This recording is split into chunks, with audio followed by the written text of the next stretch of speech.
बीते दिनों पहले बिहार के मुख्यमंत्री नीतीश कुमार के द्वारा सारण जिले में प्रगति यात्रा के क्रम में पहुंचा गया, जिसमें उनके द्वारा सारण जिला में विकास से संबंधित 8 महत्वपूर्ण घोषणाएं की गई, जिसको लेकर सारण डीएम अमन समीर ने प्रेस कॉन्फ्रेंस के माध्यम से इन सभी स्वीकृत योजनाओं के बारे में विस्तार से जानकारी दी। माननीय मुख्यमंत्री महोदय के प्रगति यात्रा में जो घोषणाएं की गई थी, सभी घोषणाओं को जो है वो स्वीकृति मिल गई है। और योजना वाइज हमको थोड़ा सा बस बता रहे हैं कि जैसे सबसे पहला ये था कि हम लोगों का सारण जो तटबंध है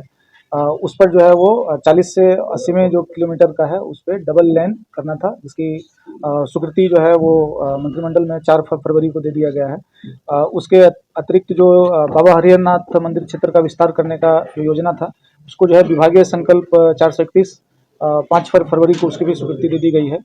उसके अतिरिक्त जो है वो सदर प्रखंड में डोरीगंज बाजार से बिशनपुरा तक जो एलिवेटेड पथ का निर्माण करना था, उस संबंध में जो है वो NHI को जो है वो दे दिया गया है और इसकी भी स्वीकृति हो गई है। और जो उस पर कितनी राशि का बनना है, अलाइनमेंट क्या होगा, उस पर कार्य चल रहा है।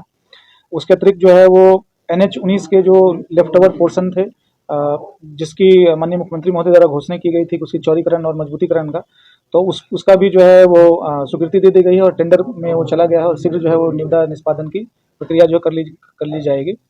उसके अतिरिक्त जो है एकमा से डुमाईगढ़ पथ का जो है वो चौड़ीकरण और मजबूतीकरण का कार्य था, जिसकी भी जो प्रशासनिक स्वीकृति दे दी गई है और शीघ्र जो है वो टेंडर में जा रहा है। उसके अतिरिक्त जो है एकमा मसरख पथ का जो है वो मजबूतीकरण और चौड़ीकरण कार्य था और उस संबंध में जो है प्रशासनिक स्वीकृति दे दी गई है और उसको भी निविदा प्रक्रिया जो है प्रारंभ कर दी गई है।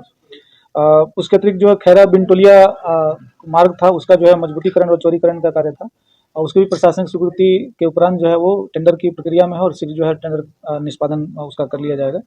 और 4 जो विभिन्न जो ढाले थे जैसे भिखारी ठाकुर ढाला, जगदम ढाला, गरखा ढाला और रामनगर ढाला, इसमें जो है वो विस्तृत जो है वो DPR बना लिया गया है और रेलवे से सहमति के लिए भेज दिया गया है।